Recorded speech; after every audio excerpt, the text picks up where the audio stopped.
OK， 每個出嚟做嘢做咗幾年嘅人，佢都會成日喺耳仔邊聽到一啲聲音同佢講：做嘢做得咁辛苦為咩啊？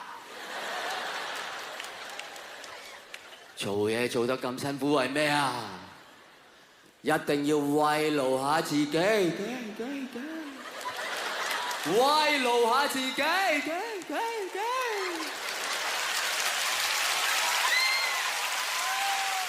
我有個朋友，我唔敢同佢行街嘅，只要我稍微望一望一樣嘢，佢就會話：中意啊，買啊！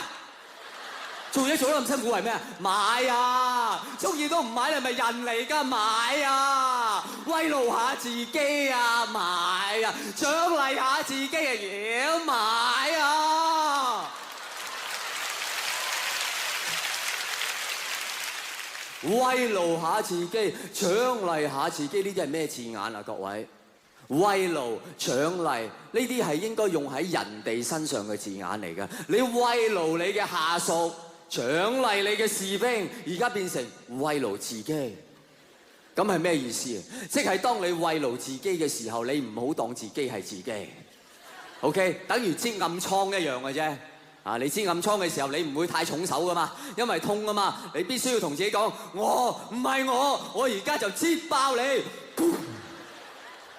同樣，你慰勞自己嘅時候，我唔係我餵爆你。點為之餵爆自己啊？各位，好簡單，冇頭髮去洗頭，屋企冇地方行啦，買啲家私添，冇車位買部車。